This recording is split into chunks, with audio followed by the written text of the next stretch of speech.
Graduation কি একটা degree বলো। প্রথম প্রথম কতটা অস্বস্তি, পড়াশোনার চাপ। বিশ্বাস করো, ভালোই লাগতো না। ধীরে ধীরে যখন ভালো লাগতে শুরু করলো, তখন ঘটলো বিদায় ঘন্টা। সারা জীবন ভেবেছিলাম কবে যে এই জীবন থেকে মুক্তি পাবো। আশ্চর্য, আজ প্র্যাকটিক্যাল শেষ এক্সাম দিয়ে বাসায় ফিরছি। কি ভাবছো, মুক্তি পেলাম? না, বরং মায়া বাড়িয়ে দিল। কেন জানি আজ কলেজটাকে বড্ড মিস করছি। যেমন করে মিথ্যা হাসি দিয়ে সবার সাথে কথা বলা, কিংবা কারো সাথে থেকে গেল জীবনের শেষ অভিমান। বলতে পারলাম না, দেখ বন্ধু, তোকে অনেক মিস করব। হাতে হাত তো দূরের কথা, দেখতেও পাবো না।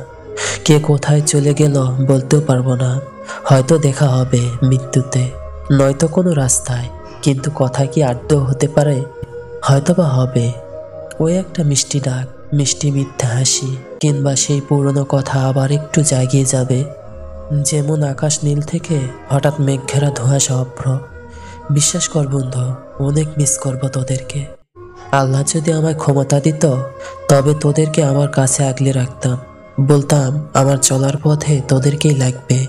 অনেক ভালোবাসি বন্ধু, মন খারাপ করবি না, ভালো থাকিস। আর নিজের একটু খেয়াল রাখিস। আমার কথা একটু মনে রাখিস।